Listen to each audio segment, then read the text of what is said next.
Fala pessoal, boa noite, tudo bem? Mais um podcast, nosso quarto podcast da série de 12, ou melhor, como o Serrano bem trouxe, os primeiros 12 episódios, podcast Conexão Portuária, GPND, Preparação é o Caminho. E lembrando vocês que não se inscreveram ainda, se inscrevam no nosso canal, ative o sininho, compartilha, curte o conteúdo, mensagens, insights valiosíssimos para você que deseja se preparar para o mercado de trabalho portuário e você que já está e quer dar o próximo passo, né, com mais assertividade. Não percam, os episódios estão sensacionais. Feras, pessoas com muita experiência, pessoas com bagagens, cases interessantíssimos para vocês absorver e aprender um pouco. E não esquecendo que quem ainda não se inscreveu, olha só, não percam essa oportunidade, né? Temos aí o nosso parceiro Opera Consultoria, sorteando aí um treinamento de operador de granéis. Portanto, quem pode concorrer a este sorteio? Vocês sabem, não? Sim ou não? Somente os inscritos. Ah, exatamente. Ninguém mais, ninguém menos. Somente os inscritos. Então, vocês que desejam fazer o curso de operador de granéis aí com a Opera Consultoria, um parceiro nosso junto com o GPND, se inscreve no canal que em dezembro nós estaremos sorteando esse curso. Não perca, ele é muito importante para você que está no mercado e você que deseja ingressar. E não tão diferente, hoje tem uma fera conosco aqui, nosso amigo Ed, né? Já mais íntimo aqui do GPND, do podcast. Ed, obrigado pela oportunidade. Como nós falamos para as pessoas que estão nos assistindo, nós somos os primeiros privilegiados de poder absorver, né? Primeiramente, obrigado por aceitar o nosso convite, fazer parte desse material, desse trabalho que vem para agregar muito valor para o mercado portuário, principalmente voltado para as pessoas. Então, obrigado mais uma vez por aceitar. Fique à vontade conosco, né? E traga aqui o seu melhor com toda certeza. E para nós é um motivo de muita honra aqui tê-lo conosco. Obrigado, Éder. Obrigado a todos vocês. A honra é toda minha. Eu vou compartilhar o meu melhor. Com certeza vai agregar na vida de muita gente. Obrigado. E dividindo essa bancada aqui, como sempre, as feras comigo aqui, Daniel Serrano, Fábio Cruz. Boa noite, gente. Boa Obrigado noite. mais uma vez por estar junto conosco aqui. É uma honra para nós. Excelente. Como o Fábio foi a pessoa que, né, que trabalhou já teve um contato com o Ederson aí, o Fábio vai iniciar, né, as perguntas, mas antes da gente iniciar as perguntas, né, do roteiro que a gente sempre propõe para o convidado, a gente vai escutar um pouco da história, né? Quem é o Ederson, né? O Ederson começou a trabalhar no Porto com quantos anos? Em que década?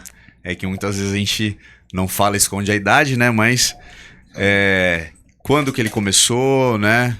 Aí as experiências que ele teve, atualmente, né? Aonde ele está, aí, né? Desempenhando qual função, né? No Porto, para a gente entender, né? Como os outros aí convidados trouxeram, né?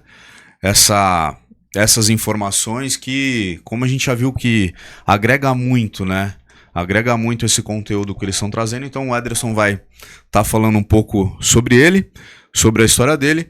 E após o Fábio inicia com as nossas perguntas aí para essa noite maravilhosa que a gente vai ter de conhecimento aprendizado com o Ederson. Ederson, a palavra está com você.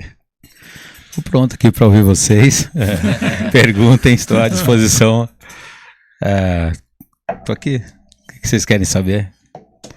Cara, conta pra nós aí um pouco, né? Como o Serrano falou, nós também estamos nesse segmento, né? E graças a Deus ele cresce de forma exponencial e Legal. Contribui muito para a crescente do nosso país. Mas conta pra nós um pouquinho aí, o Porto era um objetivo seu, era um propósito, ou de repente, né, foi... Cara, eu queria ir para uma área X e acabei indo pro Porto... E como que foi Legal. essa dinâmica aí de você ter entrado e tá até hoje aí? Muito legal. Eu sou do Guarujá, né? Quando eu tinha 14 anos, meu pai comentou comigo: filho, tá chegando a idade, começar a procurar alguma coisa. Né? Foi pouco tempo, então. 14. Eu vou chegar no final, mas logo todo mundo vai saber a minha idade final, né? Mas aos 14, e daí eu fui descobrir que tinha um negócio chamado Camp, né, do Guarujá, que foi muito importante, talvez o passo mais importante da minha trajetória, ali com 14 anos. Na época podia, né? Hoje acho que só pode com 15 ou 16, não sei muito bem como tá. Mas ali, próximo da escola 1º de Maio, né? E eu me inscrevi, fiquei ali num curso de 6 meses, né? E fiquei mais 6 meses esperando, porque a minha turma tinha 141 aspirantes na época. Na época tinha sido a maior até então, né? A maior turma de aspirantes até aquela data. E aí chegou 5 meses, 6 meses, meu pai, e aí, filhão? O bicho tá pegando, né? E agora, o que vai acontecer? Falei, pai, tem que esperar, né? Porque tem um processo de entrevistas e eu não fui chamado para nenhuma entrevista, porque eu era muito precoce. Eu tinha 14, não tinha nem completado meus 15 anos ainda. Então tinha muita gente com 15, 16, né? Que tinha preferência, né? No processo de entrevistas. Aí eu peguei e ele falou, pô, então enquanto isso vai procurar alguma coisa em alguma mecânica, em alguma loja, alguma coisa por aí. Eu falei, tá bom. Só que eu, né, saí para procurar, fui no centro do Guarujá e eu tinha vontade de parar na frente de alguma loja, Martelinho de Ouro, que tem ali naquele centro, né? E aí eu falava, meu, eu vou entrar, mas se eu entrar, pode ser que eles me chamem. E se eles me chamarem, eu vou ter que encerrar o camp. E eu não quero perder 6 meses de curso, treinamento, né? Eu percebia que eu tinha ido muito bem, eu me aplicava muito, eu me jogava nas tarefas, né? De verdade, né? Eu tive aquilo lá como uma tábua de salvação no mar, né? Porque um jovem, filho de faxineira, né? Na época, de pedreiro de profissão, né? De padeiro e pedreiro. Então, assim, eu não tinha muitas perspectivas de vida, né? Então, falei, não, essa é a minha oportunidade. Aprendi comecei a trabalhar com computador lá, mexi com o computador a primeira vez lá, e etc. Então eu falei, se eu entrar e eles me chamarem para ser ajudante, qualquer coisa, eu vou perder minha oportunidade no campo. Então eu fui, rodei e não deixei currículo, nem fiz nada em lugar nenhum. Voltei para casa e meu pai falou, não deu certo, tal. Meio deu aquela enganada de leve no pai ali. Mas em uma semana, pouco tempo depois, né, recebi uma ligação, fui fazer uma entrevista numa empresa de container, né, no centro de Santos, né, deu muito certo. A primeira vez que eu cheguei lá para fazer entrevista, imagina só, um jovem da periferia, nunca tinha visto tanto container, tanto computador junto, né? Cheguei lá, imagina 30 computadores numa sala, todas as pessoas com headset, falando inglês, espanhol, português. Ali eu falei, meu Deus, o que é isso? Né? Esse é um outro mundo, imagina isso em 99. Né? Então eu me assustei ali um pouco, fiz entrevista e passei ali na hora, fui chamado, não sabia nada do que era container. Não tinha noção do que era container, não tinha noção do que aqueles containers, né? Hamburg Sud, para mim tinha hambúrguer dentro, né? Como todo adolescente, toda criança, né? E foi dando certo, né? Fiquei 2 anos como patrulheiro, né? Ali trabalhando como jovem aprendiz. E aí saiu um terminal, numa agência, né? Marítima. E aí saiu, na época eles começaram a operar um terminal de containers aqui em Santos, ou foi o primeiro terminal deles aqui em Santos, de vazios, né? Operacionalizar toda a parte de vazios, né? Reparo de container, fazer a parte de inspeção do reefer, né? Do container refrigerado, o recebimento de importação, liberação para exportação, toda aquela parte ali logística. E aí eu tive a oportunidade de começar na parte de controle, né? Tinha jovenzinho, tinha 17 anos, eu fui contratado muito precoce também, com 17 para 18 anos. E comecei ali, né? E a empresa, ela dava uma oportunidade muito grande de a pessoa ir se aplicando nas vagas conforme fosse tendo aptidão, né? E foi muito interessante, porque daí eu pensava, eu quero ser gerente desse negócio aqui um dia.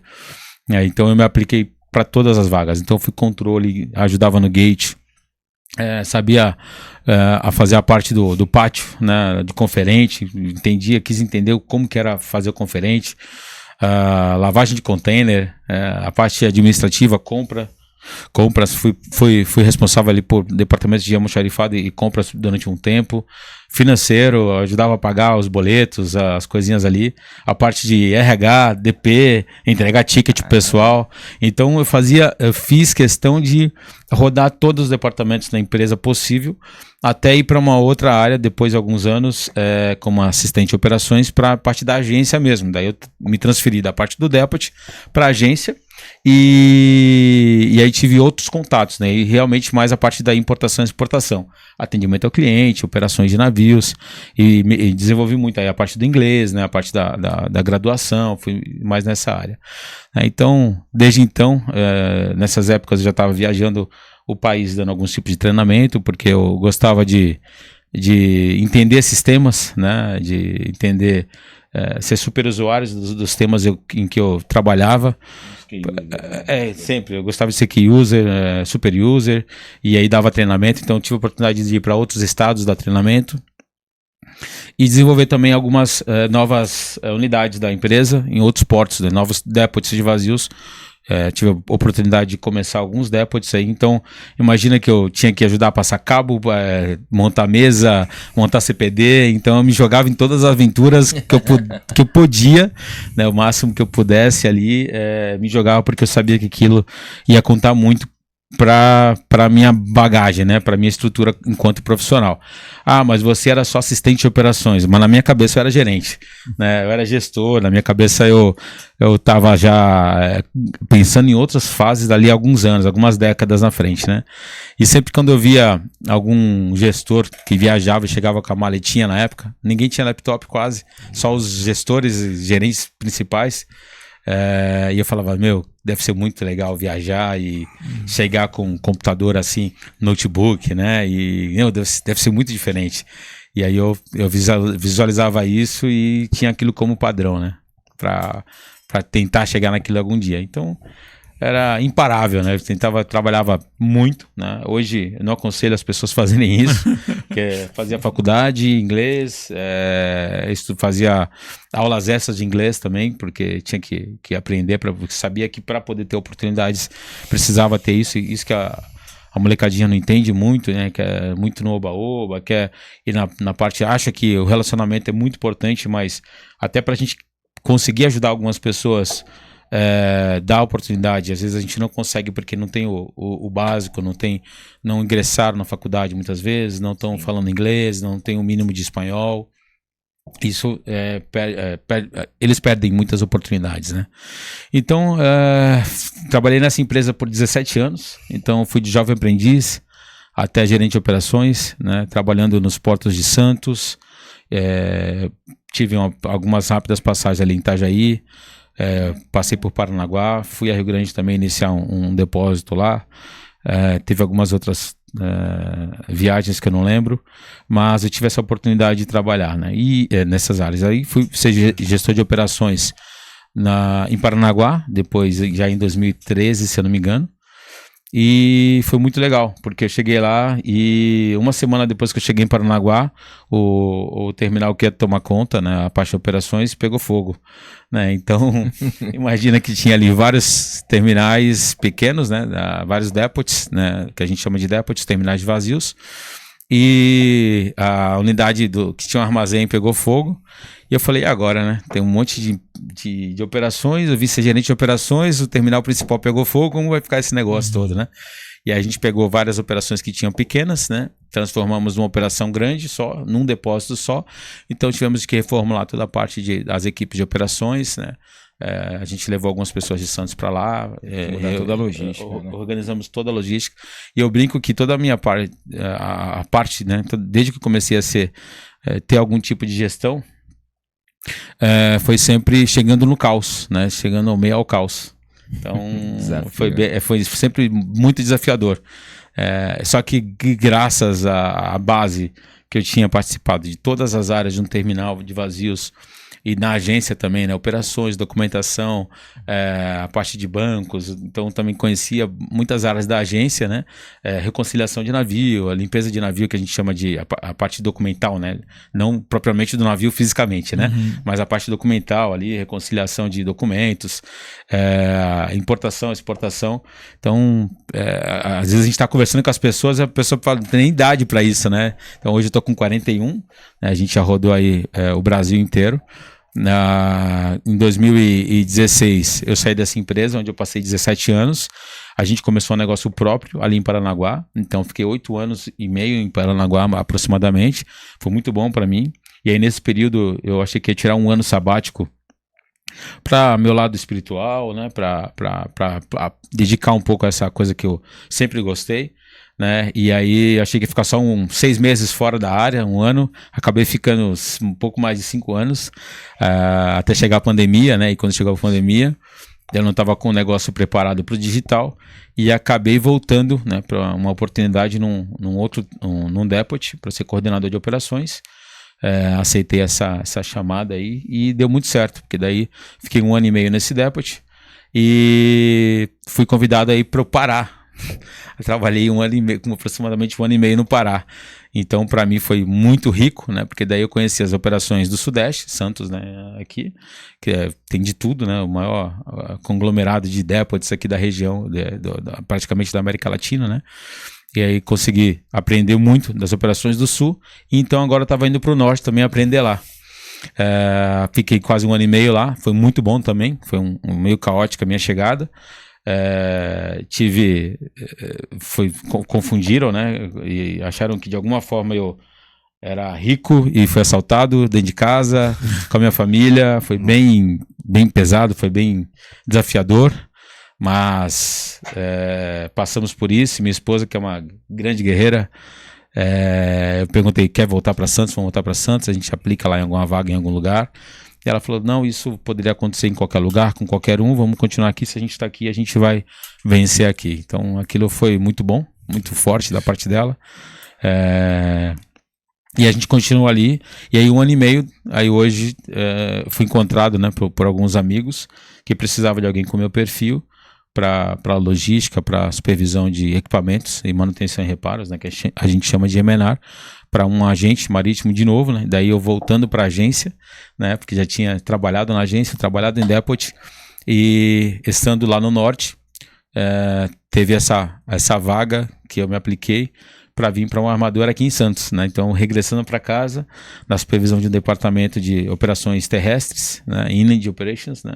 Que é a que eu estou atual, podendo justamente aplicar todo o meu know-how, toda a minha experiência de sul ao norte, né? Como supervisor de operações terrestres no Brasil. Então, Inland Operations quer dizer todas as operações terrestres de transporte, armazém, depots, né? Reparadora, a parte de movimentação de container, e a gente vai aprendendo e compartilhando e desenvolvendo as equipes, e agora a gente está se embrenhando para o lado da IA, né? Eu estou há 2 anos aí estudando IA e agora comecei a fazer a pós inteligência artificial, e estou também motivando o time, a equipe, e por onde eu passo eu falo disso, né, e estou ajudando bastante gente a desenvolver esse lado e facilitar as operações com o uso de tecnologia e otimização.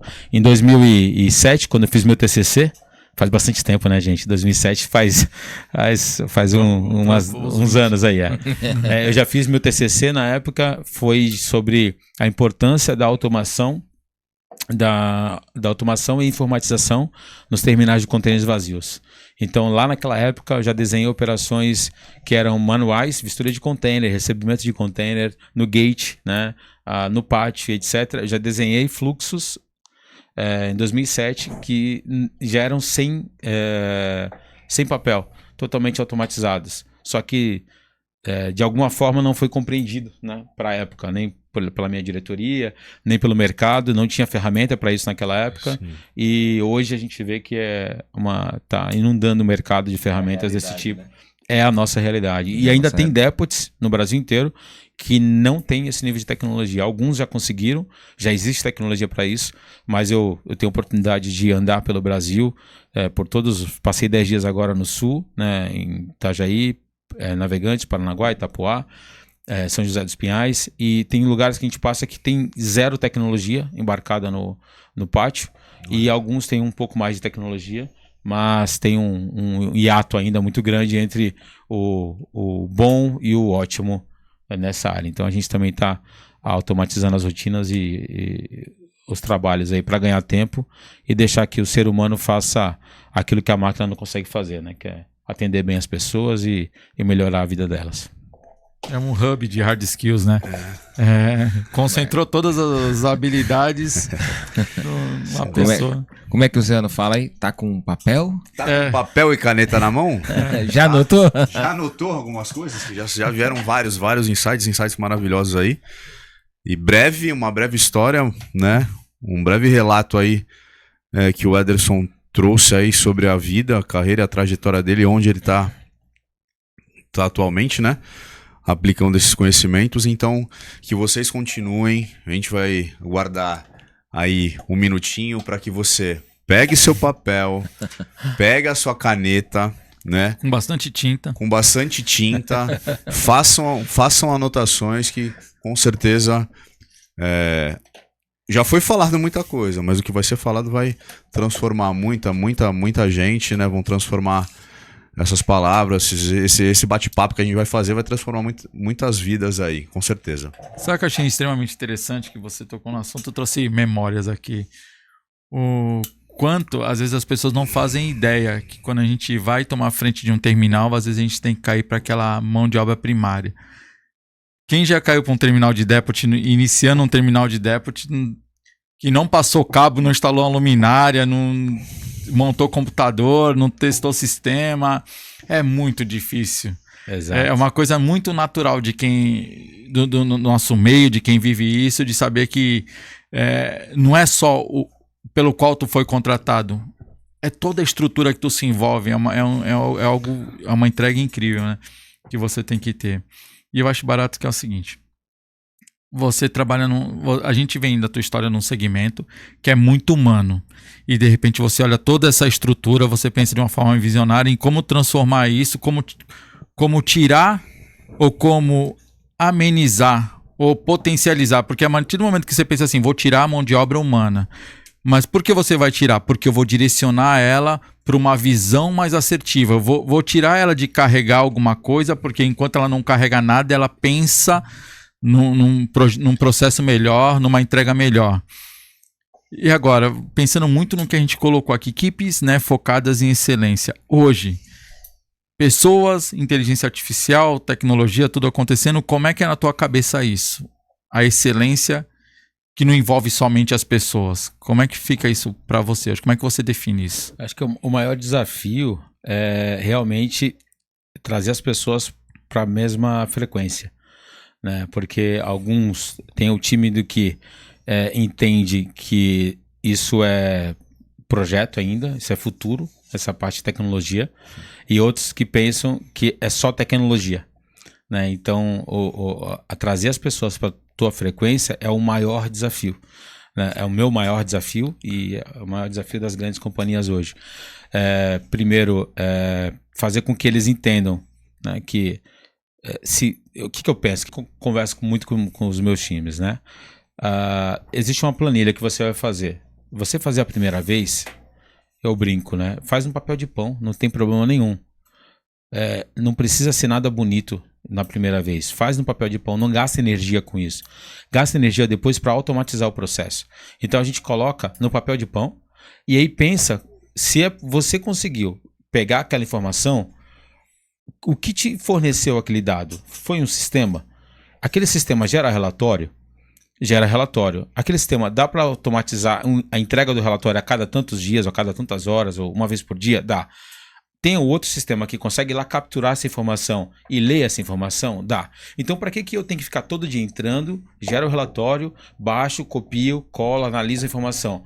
Isso, todo esse tempo, eu tento mostrar para eles que é muito valioso. Se a gente consegue fazer isso, o mínimo, e hoje, gente, qualquer macro, qualquer recurso básico de tecnologia faz isso. Meia hora, 2 horas de YouTube, você consegue automatizar coisas simples na tua organização. Se você consegue deixar isso preparado para uma máquina fazer, para um robô fazer, vai te sobrar tempo. Se você faz isso com um processo, já é bom. Agora, se você consegue fazer isso com 10 processos, imagina quanto tempo vai sobrar na tua semana. E aí, a tua semana vai ser mais produtiva, porque daí tu vai começar a antecipar as coisas, Fábio. E aí, o grande cerne da excelência é a antecipação, para mim. O grande checkmate é a antecipação. Você está falando, em alguns dias atrás, nós estávamos conversando no final de semana. E aí nós estávamos tomados de um monte de ações e diante de processos que nós tínhamos que executar, e eu pensei muito na palavra que você falou, né? E aí eu até falei, Fábio, quem executa e pensa o tempo todo, perde excelência. Exato. Eu falei, então, esse tempo que eu penso e executo, se eu faço isso simultâneo, muito difícil você alcançar excelência. Hoje, né, você precisa de pessoas que elas estejam livres para poder pensar.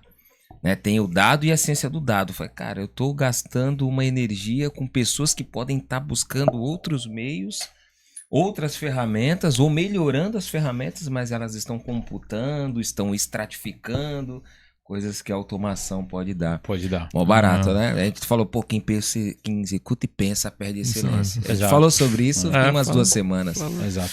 Eu acho que o cerne é isso. O grande ganho é a antecipação.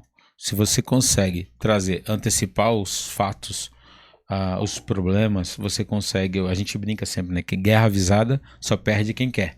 Então você consegue antecipar o resultado da guerra. Então, se você antecipou um problema, você consegue criar contingência para aquele problema. Se você não consegue ao menos, se você não consegue resolver por completo, você consegue criar contingências ao menos para aquilo, né? Para mitigar, ou para atenuar, ou para avisar o cliente daquela demanda que não vai conseguir, ou para fazer um aumento de demanda para quem está no chão de fábrica, né? Produzir mais, no caso do container, né? Produzir mais container naquele dia porque tua produção para o final da semana não vai conseguir para segunda-feira, mas você já identificou na quarta-feira, então você aumenta a produtividade um pouquinho mais na quinta, na sexta e no sábado, ou programa com a tua gestão para trabalhar sábado e domingo, para quem pode, mas isso é o básico que muita gente faz. O grande problema é que as pessoas fazem isso para resolver gargalos de backlog, de coisas que já estão atrasadas.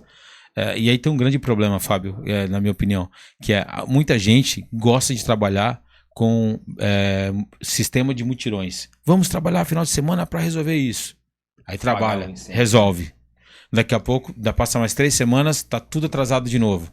Vamos trabalhar final de semana para resolver isso. O problema não é trabalhar final de semana. O problema é não ter uma solução porque precisa trabalhar todo final de semana. Né? Porque se está trabalhando todo final de semana e a diretoria entende que aquilo é normal, tudo bem. Né? Porque daí você não vai contra um sistema da tua empresa. Mas se a diretoria está cobrando hora extra, excesso de adicional noturno, excesso de um monte de coisa, e a gente não consegue encontrar recursos, seja de pessoal ou de máquinas, etc., então a gente vai ter que aprender a pedir isso, a estratificar isso para poder registrar essa demanda. Ó, tá faltando isso, isso e isso. Mas se a gente consegue antecipar as coisas, consegue ganhar muito mais guerras. Só para pegar um gancho da pergunta que o Fábio fez. Isso é fantástico, né? Você trazer para a mesma frequência. Né? A gente viu pela sua trajetória, você é um cara que tem uma visão futurística. Você pensa na frente. E isso eu falo muito desde a primeira cadeira de gestão que eu tive a oportunidade. Eu sempre falei assim, se eu pensar com a visão do meu gestor, ele não me cobra e eu estou entregando o melhor resultado. Exato. E essa tem que ser essa estrutura, esse modelo de pensamento, ele tem que ser cascateado para todos. Exato. Então, se o auxiliar lá, seja ele qual for a execução, ele pensar sempre. Então, esse é um modelo evolutivo, né? Você consegue formar uma equipe que pensa na frente. Falando de equipe de multigerações, né? Hoje, lógico que nós temos pessoas de diversas idades, né? Você falou aqui na sua idade, né? 41 anos, eu tô com meus 20, né? Mas um pouco mais velho que eu. Não é para rir. Mas qual é o gatilho ou a dica que você dá para você trazer as pessoas para essa frequência, falando de equipes multigeracionais? Fábio, quer comentar alguma coisa? Não, quero absorver. Bom, é bem legal isso. E é exatamente o momento que a gente vive e já viveu.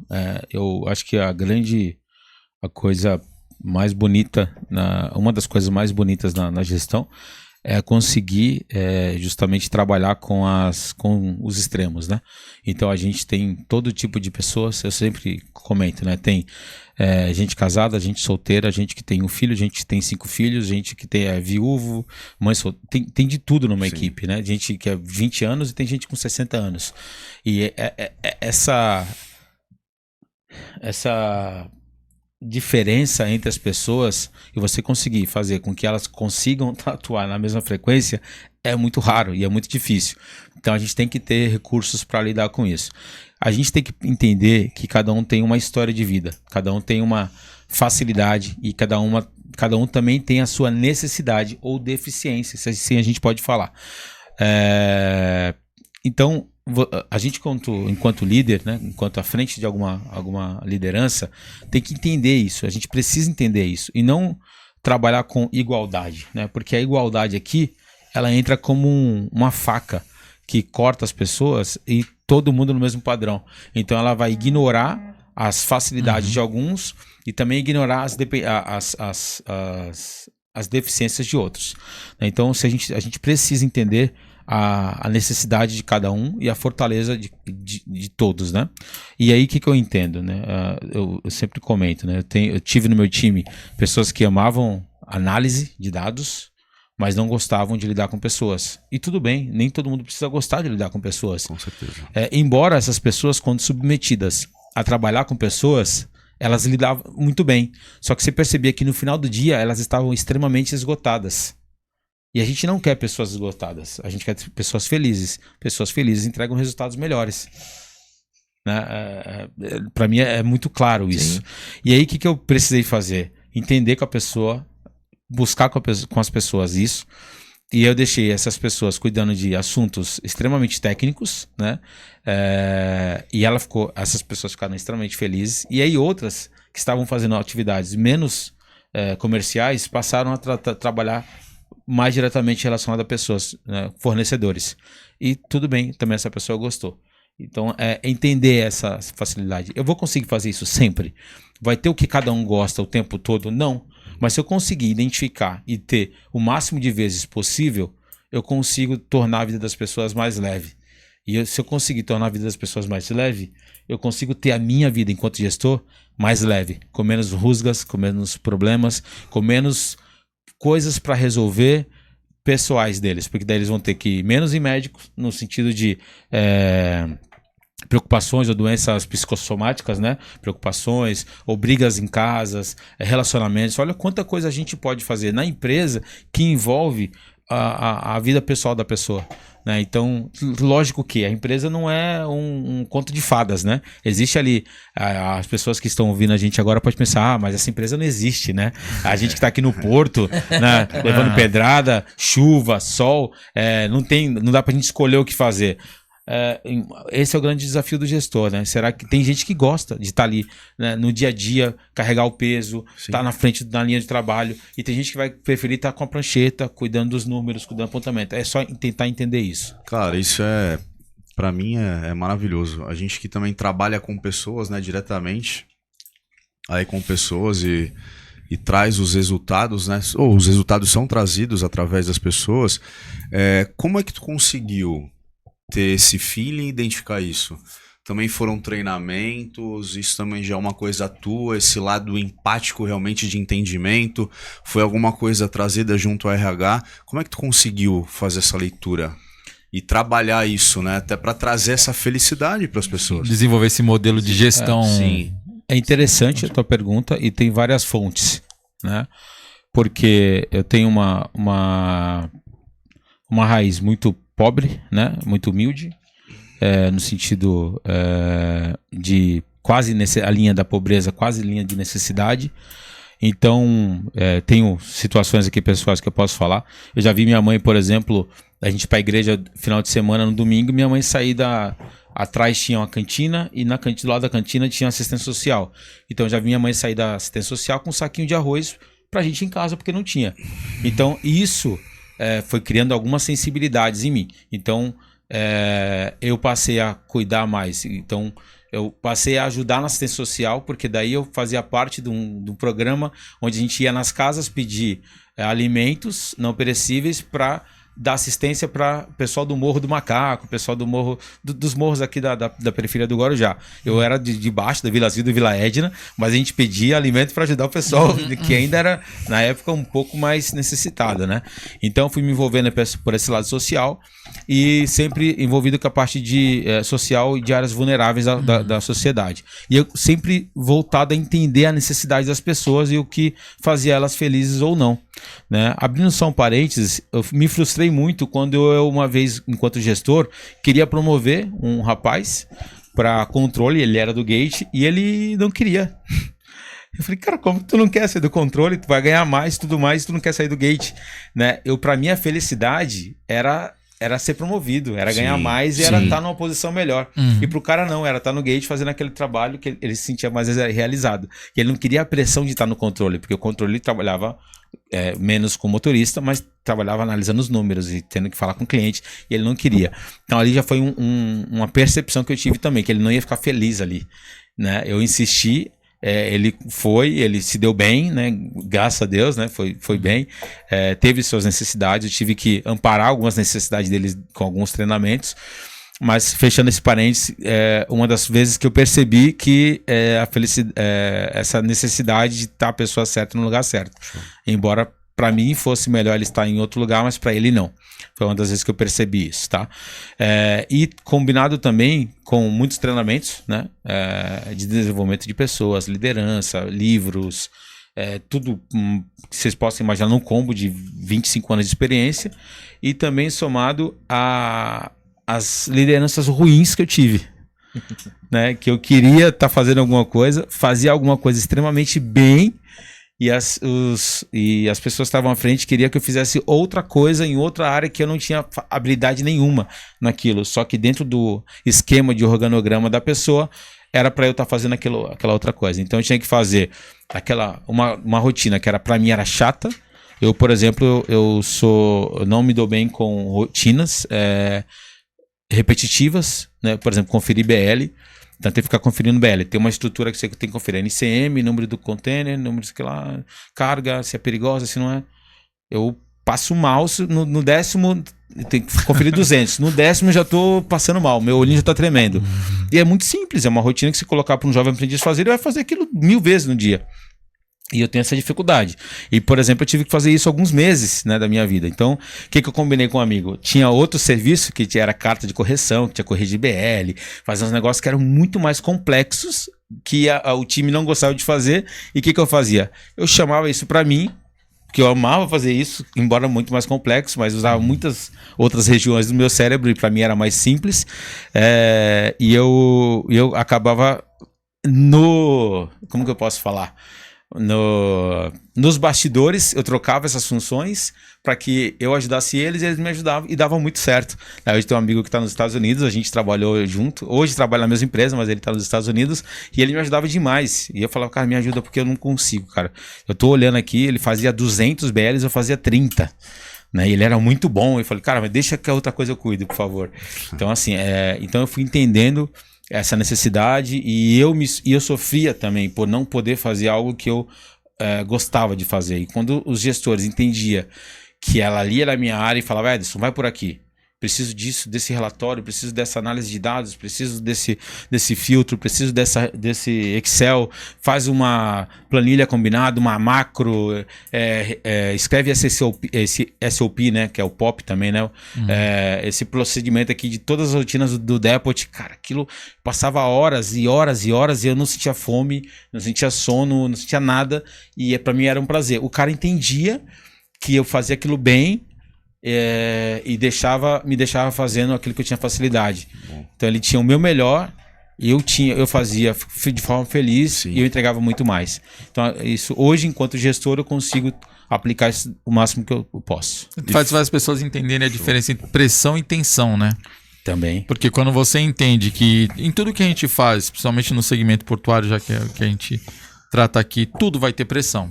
Mas quando você consegue gerar um entendimento para as pessoas que a pressão existe, mas eu não preciso deixar atenção sobre o trabalho, tudo fica mais fácil. E o que acontece? Você acredita que essa humanização que você colocou sobre a gestão faz com que as pessoas entendam que mesmo que você não consiga resolver tudo, mas que você é um gestor que procura entender as pessoas, procura de alguma forma ajudar as pessoas, então isso torna mais leve? Até quando você não consegue resolver, deixa as pessoas mais compreensíveis, porque existe isso também, né? Tem aquela vertente também das pessoas que, por mais que você faça, ela não compreende. Mas isso de uma forma macro, olhando para um time inteiro, ele faz com que torne mais leve, né? As pessoas entendem, não, todas as possibilidades que tem de ajuste, ele faz, mas não vai conseguir resolver o mundo. Então você acha que dessa forma é a maneira que você conseguiu, de repente, juntar esse time, juntar esse perfil de pessoas diferentes num caminho só? Fábio, o que eu tenho aprendido é que quanto mais a gente comunica, menos problemas a gente tem. Então essas pessoas, tem pessoas difíceis, né, na nossa carreira, e que a gente tem que falar, olha, vamos tentar fazer assim, fica melhor para você. O que você quer fazer? O que você acha melhor? O que você sente mais à vontade em fazer? Isso não dá. Mas isso dá. Isso dá para fazer. O que você acha? Quando não dá para combinar, vai ter que cumprir a tua orientação como gestor, tudo bem. Mas cada vez que você traz para a pessoa essas possibilidades, ela vai ver que tu tá tentando, enquanto gestor. E uma coisa que eu faço, embora as pessoas, algumas na minha carreira, tenham criado rusgas comigo enquanto gestor, ou achado que eu tenha tido atitudes pessoais, todas as vezes que eu pude provar o contrário, agindo naturalmente, quando eu pude beneficiá-la, ou numa avaliação, apontar que ela foi extremamente profissional, entregou o resultado e dei boas notas, e elas ficavam, como assim? Ele não gosta de mim? Aquela percepção que eu não gostava dela caía por terra. Sim. Porque eu não posso agir gostando ou não das pessoas. Eu tenho que guardar o que eu gosto ou não das pessoas em casa, e lá no trabalho eu tenho que conseguir tirar o melhor dela, porque assim, ela tem que entregar o melhor. Eu não vou conseguir todo mundo perfeito, nem eu sou. Sim. Né? Então, assim, se eu conseguir fazer com que ela entregue o melhor dela, mesmo ela não gostando de mim, ou eu tendo alguma dificuldade, não tem problema nenhum, né? Desde que eu sempre respeite a pessoa, trate ali no nível profissional muito importante, né? Obviamente. Então, isso tem, de alguma forma, Fábio, tá muito claro. Então, eu deixando claro para a pessoa que eu tô tentando ajudá-la, que eu tô tentando orientá-la, alguma hora, em algum momento, ela vai começar a ter empatia pelos teus assuntos também. É o jeito que eu uso para falar com as pessoas. Então, não só eu parei de apenas mover as peças no tabuleiro, mas avisar as peças do tabuleiro que eu ia fazer. Né? E através de alguns disques, né, quando eu recebia resultado do disque, né, não sei, para quem não conhece, depois procura aí na internet, é o resultado das forças das pessoas. E aí eu entendi que tinha pessoa que eu mudava toda hora de função, e a pessoa não lidava bem com mudanças bruscas. Daí eu falei, caramba, então tá bom, então eu vou avisar antes. Aí eu comecei, fulana, tal mês, daqui a 3 semanas a gente vai mudar, vai deixar de fazer essa função, eu vou passar essa para essa e você vai fazer tal coisa. Tudo bem para você? Tá bom. E aí eu também entendi que eu tinha que dizer, para uns eu tinha que falar assim, você vai abrir uma planilha, na planilha vai ter tais colunas, nas colunas você vai preencher tal coisa em tal dia da semana. Alguns eu tenho que falar assim e outros eu não preciso falar com tanto detalhe. Eu só preciso falar, fulano, eu preciso de uma planilha ou de um controle de tal coisa. A pessoa já vai fazer tudo. Ela é melhor ou pior que a outra? Não. Elas têm necessidades diferentes. E se eu, como gestor, consigo entender, eu vou tirar o melhor delas. Ambas vão fazer, só que eu vou pedir de coisas de forma diferente. Meu, irado. Bom, vamos lá. Sinistro. Eu fico extremamente feliz, cara. Em escutar, né? E a gente entender, né? Que como isso também faz a diferença na vida das pessoas, e quando ele fala, né, em felicidade, e é uma realidade. Muitas pessoas enxergam ainda a empresa como um martírio, né, um sofrimento, e não tem que ser, cara. E através de gestores como o Ederson, a gente tem essas possibilidades dentro da empresa, isso é maravilhoso, tá? Antes do Éder trazer a próxima pergunta, e é uma coisa que você falou, e é o que ele fala muito, né? no modelo de gestão que ele traz aí, que é o quê? A comunicação e informação, né? A clareza e o direcionamento, para que as pessoas entendam, né? O que elas têm que fazer, como elas têm que fazer, como você trouxe, tá? Antes dele trazer essa próxima pergunta, cara, eu quero voltar, vou dar uma rebobinada, tá? E vou voltar lá no começo, tá? Para entender a importância do camp, tá? Para entender a importância do camp. Você que tem filhos, né, em fase de transição, né, saindo da fase, indo para a fase de adolescência, que não enxerga possibilidades, o camp é uma excelente possibilidade para as pessoas, tá? Assim como a história do Ederson, onde ele está hoje, claro, ele iniciou e eu tô com meu papel e minha caneta na mão, eu fiz várias anotações aqui do que ele falou e principalmente da vontade dele de crescer, da vontade dele de ir atrás, né, como ele fazia para conhecer todos os processos, né, dentro da empresa e hoje, isso que ele fez lá atrás, né, formaram essa base, né, para que ele consiga, né, até continuar aquele trabalho que ele já fazia e se preparar ainda mais, mas como aquilo foi importante. Então, cara, procura o camp para direcionar essas pessoas, esses jovens. Isso é uma realidade dele, com certeza é uma realidade que tem vários jovens dentro da empresa que ele trabalha hoje em dia que conseguem construir a carreira e também no terminal que a gente, né, hoje a gente trabalha, quantas pessoas não iniciaram as suas carreiras no camp, né, dentro de um terminal e elas trilharam caminhos e hoje desenvolvem trabalhos de gestão. São gestores de equipes, gestores de pessoas, tá?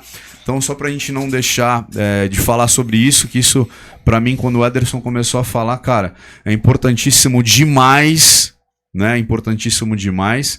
Então, fica a dica aí do GPND. E também a gente trabalha com a ferramenta DISC, né? Você falou, é uma das ferramentas que a gente trabalha para que a gente consiga mapear isso nas pessoas e extrair o melhor delas aí. Éder Batista. Não, é verdade, né? Você falou do camp, eu posso citar aqui, além de você, né, de trazer esse insight, né, a importância, não o insight, mas a importância de reforçar isso, né? Isso, quando você foi falando, 14 anos, né, já podia anotar aqui, escolha, decisão, propósito, objetividade, né, o fator de você ir lá, de fazer procurar, mas se eu entrar, eu posso perder a grande oportunidade da minha vida. Então isso já mostra que desde cedo você já tinha escolhas muito bem claras e definidas. Era estrategista. Desde cedo, né? Então isso, nós falamos isso muito. Você está falando dos seus 14 anos, e nós estamos falando isso muito hoje na nossa geração. Mesmo com o poder que isso aqui tem de alcance de informação, né? Você tem o mundo na mão, né? Então... Sim. Hoje eu tenho colegas, eu tenho um casal de amigos, eles estão morando em Amsterdã. Nós trabalhamos juntos, né? Ali logo quando eu entrei, minha primeira função dentro do porto foi auxiliar de digitação. Aquele cara ficava lá no rodoparque, ali digitando nosso fiscal e tinha uma competição que digitava mais nota. E eu tenho colegas, cara, que estão hoje na cadeira de gerência em multinacionais, vieram do camp. Tem um colega, né? Até um abraço para ele, né? O Eude Clay. Ele contou uma história muito parecida, só que um pouco diferente, que ele falou assim, que quando o sonho dele era entrar no Porto, e aí o camp direcionou ele para uma loja, não vou citar aqui, né, mas foi para uma loja e não era o objetivo dele, porque não é contra o segmento, só era a escolha dele, né, o objetivo central aqui da fala. E ele falava assim, não, cara, eu não quero não. E aí ele deu um jeito ali de não ir tão bem no processo, e aí ele conseguiu depois entrar no Porto, numa multinacional. Hoje esse cara vive em Brasília aí, né? Ele é da área regulatória, né, e normativa da empresa. E assim como você, né, independente, né, eu tenho os meus pais, né, vim de família humilde também, e graças a Deus, né, muito determinado. Eu falava assim também, o dia que eu entrar no Porto eu só vou sair por 2 motivos: ou por uma outra chance, outra oportunidade, ou de repente, como o Luciano Leite trouxe aqui, ou para empreender em alguma coisa, né? Sim. Isso era uma ideia que eu tinha e temos, né? Mas do contrário, cara, nunca sair de uma empresa por falta de entrega, né? Então você já trouxe aqui uma lição extremamente de vida e que conversa muito com todos nós aqui. Sim, demais. Cara, você entrar numa empresa, né, buscar aprender dos processos e ver isso como uma oportunidade, não porque eu não faço isso e não me pagam para isso aqui, né? E às vezes você tá ali no seu trabalho, aí seu trabalho tá controlado e você, cara, tem um mundo inteiro para explorar dentro de uma empresa, setores, departamento, grandes profissionais. Pô, vou colar naquele cara ali, porque aquele cara ali tem 20 anos aqui, o que esse cara tem? E hoje a gente escuta muito o inverso, né? Pô, eu não sou pago para isso. Exato. Aí você fala assim, caramba, né? Ainda bem que eu não tive esse pensamento. A gente, eu ia sábado, né? Na época o patrulheiro trabalhava sábado também. E aí a gente... Hoje não mais, Não né? pode, acho que não pode mais sábado. Mas tinha uma carga horária diferente. E aí sábado era o dia que a gente colocava para aprender mesmo as coisas, né? Que hoje também está mudando, porque antigamente colocava a mão de obra do campo para poder fazer trabalhos de outros profissionais e não para ensinar, né? Então hoje, graças a Deus, né, tá desmistificando isso e tá colocando a molecadinha lá para realmente Sim. aprender e desenvolver em várias funções, etc. Verdade. Mas a gente aprendia e quando eu tinha que fazer, eu levava um papel para docas, né, para alfândega. E eu falava, como que faz isso, né? E a gente chegava no escritório, a gente pedia pro pessoal de operações, deixa eu fazer. Não pode, é muito sério. Não, deixa eu fazer. E teve uma vez que eu falei assim, sentei no lugar do cara, e eu falei assim, não, eu só saio daqui, eu vou fazer esse documento. E aí o cara, puta, é muito folgado, sabe? E aí ele teve que me ensinar a fazer o documento lá, né, na brincadeira, né? Ele me ensinou a fazer, acho que a gente chama de RAP, né, que é um documento de atracação. Sim. Fiz a RAP e aí eu passei, aí a gente ganhou um computador pros office boys, tinha na salinha dos office boys lá na época, e aí eu fazia, ele dizia qual era o navio, a viagem, e a gente preparava rápido e não só levava. Então a gente agora preparava, imprimia e levava os documentos até a Receita para poder fazer documentação. Não só isso, livre prática, começamos a fazer, e essa curiosidade que aguçava, né, de fazer. E o Camp tem amigos hoje em vários países do mundo. Foram, tem funcionários da nossa empresa hoje que foram do Camp, hoje são quase cadeiras de diretores, né? São gerentes sêniors nos Estados Unidos, por exemplo. O meu time, quase todo mundo do meu time hoje, 70% praticamente já passou pelo Camp. Eu tenho hoje um jovem aprendiz que foi recém-contratado, eu entrevistei e contratei como jovem aprendiz, e aí vai fazer um ano que ele já foi contratado pela empresa. Entrevistei outro, a gente já vai fazer 7, 8 meses que ele está com a gente, está para vencer o contrato, e se tiver oportunidade na empresa, né, também tem essa chance de ser funcionário. Então, assim, realmente o Camp, ele foi uma porta, e é ainda uma porta para jovens, né, de toda a periferia, e jovens que buscam o primeiro emprego, não só a periferia, mas que buscam o primeiro emprego. É uma porta de entrada maravilhosa. Eu aconselhei todos os pais e minha mãe não me obrigou aí, né? Minha mãe falou assim, só vê lá qual é o dia, qual a documentação que tem que levar e quando que eu tenho que ir para assinar. Eu tive que correr atrás, pegar ônibus e na época eu não tinha facilidade, né, de ônibus, de carro, etc. Eu tinha que ir a pé, lá da Vila Zilda até o 1º de maio, aí a gente pegava a bicicleta, ia emprestado, ia na chuva. Então a pessoa tinha que querer muito para passar, né? Então a gente que quer muito alguma coisa, tudo o resto vira detalhe, né? Então hoje realmente a gente dá muito valor para cada vez que a gente perdeu de sono ali, e faculdade, dormia 5 horas, 3 horas por noite, estudava de madrugada. Então, gente, tudo na base do esforço, e o Camp realmente voltando lá foi muito, muito, muito importante. Um abraço aí pro seu Orlando, né, para todo mundo lá do Camp, né?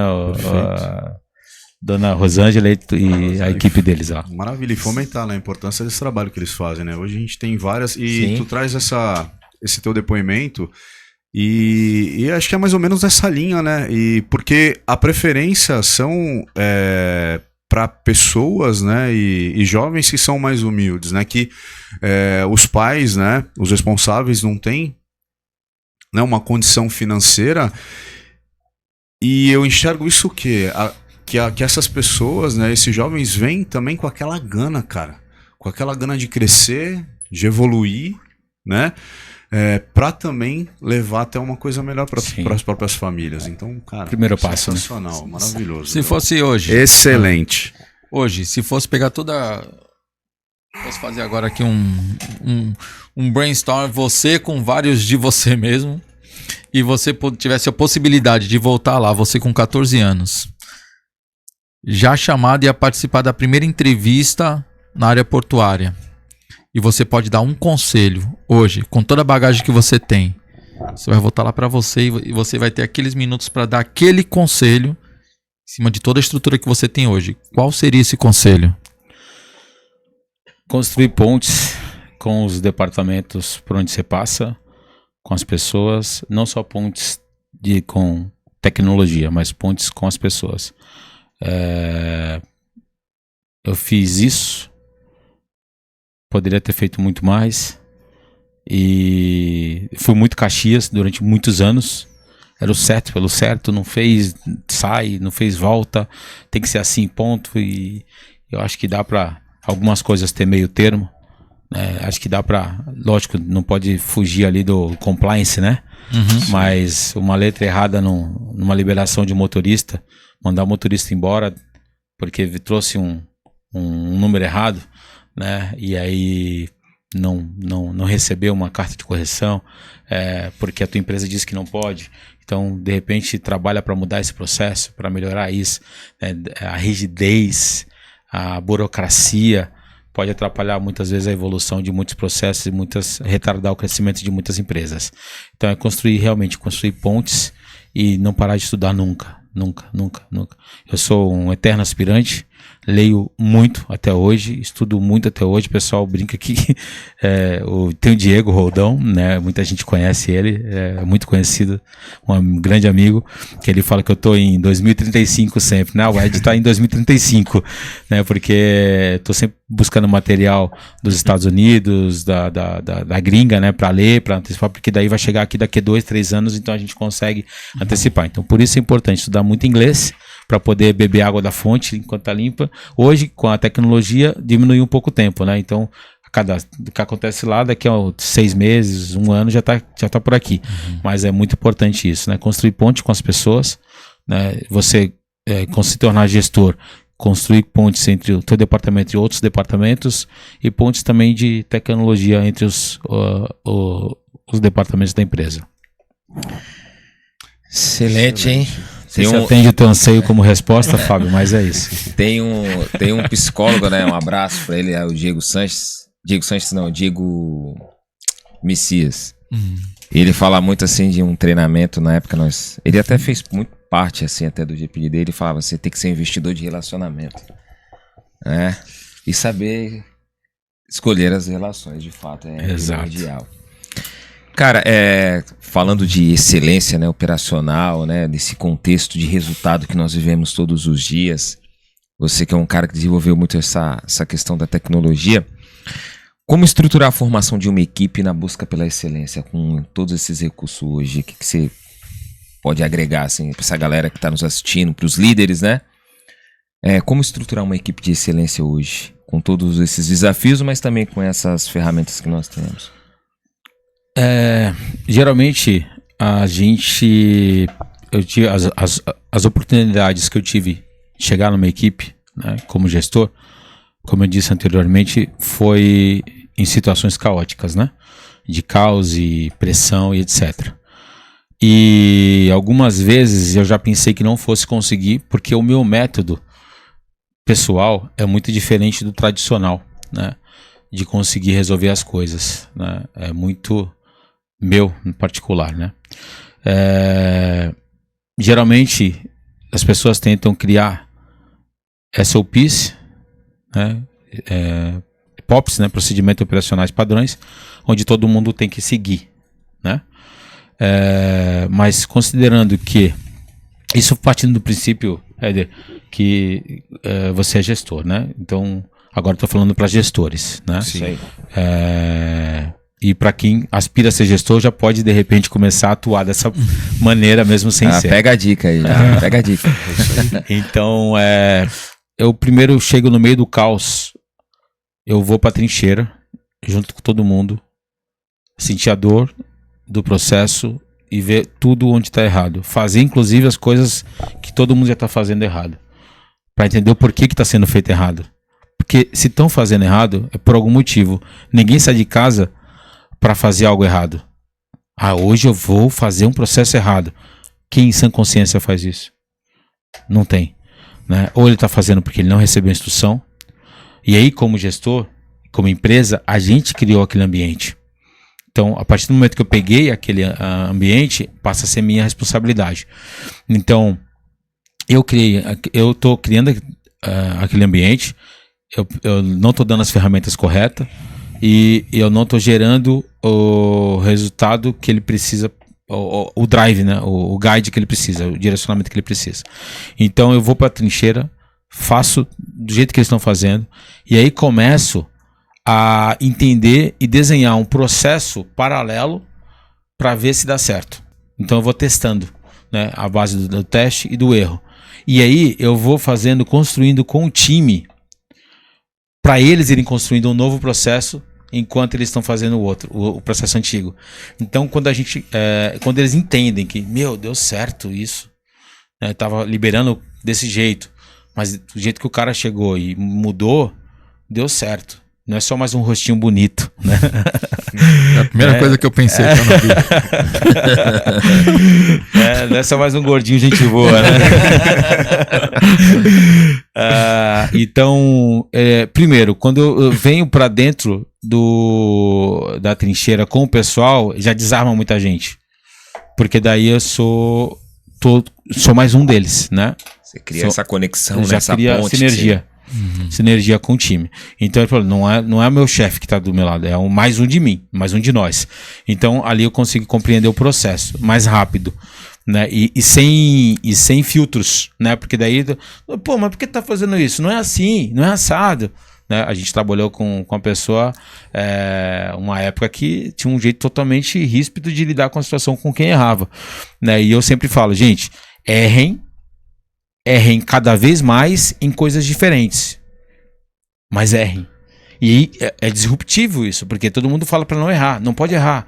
Então a cultura do medo impera, a cultura do anti-erro impera, e comigo é o contrário. Eu peço para as pessoas errarem, porque cada erro que a pessoa comete é uma brecha que eu deixei no meu ecossistema, que eu permiti, é falha minha. Cada erro que o meu time comete, eu enquanto gestor não criei o ambiente certo e nem as ferramentas certas para proibir aquele erro. É muito disruptivo isso. É muito complexo para até as pessoas conseguirem entender e se colocar numa posição de humildade, como que é minha responsabilidade enquanto gestor não gerar um ambiente de erro para o meu time. Então, se ele está errando é porque o meu sistema permitiu que ele errasse. Então, o sistema é meu, isso é minha empresa. Né? Se eu sou gestor, eu sou responsável por isso. Então eu tenho que bloquear, criar um Poka-yoke, né? O pessoal que é da área de sistema sabe, criar os gatilhos para não deixar errar. Sim. Então tem que arrumar os gatilhos. Se ele está errando porque não foi instruído, então tem que construir um processo com ele, com o time. Então quando eu vou para a trincheira, erro junto com eles, proponho uma nova solução de teste e acerto. E quando essa solução dá certo, todo mundo vem comigo. E quando não dá, eu tenho a humildade de falar, pessoal, tentei aqui, não deu, vamos tentar novas coisas. Quem pode sugerir? E às vezes, e na maioria das vezes, a solução já está na equipe. Eles já têm a solução, só que ou não ouviram antes, ou falaram e não tiveram lugar de voz. Sim. Ou deram uma sugestão que era megalomaníaca, tipo, era a troca de um sistema. Aí é fácil, né? Troca de um sistema inteiro. Não é assim que funciona. Vamos começar pelo básico. Pode ser que a gente troque um dia, mas vamos fazer por partes. Então, mapear. Então a gente começa errando, tateando, melhorando, criando. Tá? Essa é a primeira fase. A segunda fase, a gente aplica a tecnologia, né? Então, beleza, a gente já organizou. Agora a gente está fazendo lá os controles, está fazendo os processos. O que dá para usar IA? O que dá para usar tecnologia? O que dá para usar automação? Para tirar o esforço repetitivo. A gente conseguiu mapear? Dá. E aí, gente, eu sou adepto de toda tecnologia custo zero. Então eu testo tudo custo zero. É Gemini custo zero. O outro agora, o GPT é o gratuito. Todas as ferramentas eu testo no zero. Porque eu penso o seguinte, se eu testar no zero e conseguir, eu posso ir para o próximo passo, que é usar a ferramenta paga. Se eu não conseguir no zero, potencializar. Se eu não conseguir no custo zero, não quer dizer que vai ter recursos na ferramenta paga que eu vou conseguir. Não é garantia disso, então também não preciso gastar tempo, né? Então a gente vai tentar otimizar, segundo passo, otimizar aquilo que a gente conseguiu construir. E aí sim, o terceiro passo é criar os procedimentos operacionais. Por quê? As pessoas participaram desse processo. Elas construíram esse processo. Elas ajudam a construir o mapa. Então é como se... É diferente, né? Tem o mapa que eu vou seguir cego e tem o diário de bordo. Né? O diário de bordo é o que foi acontecendo, eu vou registrando e vou melhorando. Sim. E ali a gente tem uma história junto. Então eles fizeram parte daquela história. E eles sabem o que está acontecendo exatamente. Tá? Então existe essa curva... se não me engano é a curva de Gauss, depois a gente pode compartilhar nos comentários aí, tá? Existe uma curva que daí tem lá embaixo como é o caos total, e aí começa as pessoas aprendem o novo, e aí depois as melhorias. Então tem essa curva de aprendizado. Sim. E aí só que tem que estar combinado com o teu gestor, né? Você como líder tem que combinar com a tua diretoria, com a tua gestão, dependendo do seu nível, porque vai ter um tempo para isso acontecer. E aí muitos podem ter medo, porque existe um tempo. E se a empresa quer um resultado rápido, não é tão rápido assim. Então pode ser que o resultado que ela esteja esperando não venha tão rápido, mas vai ser muito mais consistente. Se você conseguir mostrar que você está sendo intencional, vai ser consistente. E aí você, lógico, tem que buscar alguns que a gente chama em termos de gerenciamento de projetos, quick wins, né? Ganhos rápidos. Se você conseguir tirar alguns ganhos rápidos para estancar alguns sangramentos, né? Vamos estancar, tá saindo muito erro daqui que gera muito frete morto, liberação de container errado, foi para a fábrica, estufou o container e está com problema. Então vamos estancar isso aqui, tem que estancar. Já descobrimos isso aqui. Como não fazer isso mais? Então a gente já resolve um problema de comunicação com o cliente, etc. Então esses grandes problemas tem que ser identificado e corrigidos imediatamente. Os outros a gente vai corrigindo aos poucos. Então, se combinado com a autogestão, tá tudo certo. Agora, você tem que, de novo, vai para comunicação. Tem que estar tudo muito... Não pode ser se isolar no mundo, eu sou o the best e vou ser o bonzão e vou resolver tudo isso aqui. Tem que descer, humildade, sandália da humildade, sim, né? Sim. E cair para dentro e é isso. Isso é não sei se te responde. Não, perfeito. Eu até anotei aqui que são palavras que nós usamos muito, né? Você desce na base, né? Sim. Você sente a dor, né? Para poder direcionar na solução que muitas das vezes estão neles. A gente usa muito essas três palavras, né? Clareza, transparência e direcionamento, né? E aí a gente linka muito com tempo, energia e recurso. Boa. Né? Nós falamos isso constantemente no nosso dia a dia, porque, cara, é uma verdade que a empresa ela precisa gerar resultado, precisa gerar, né?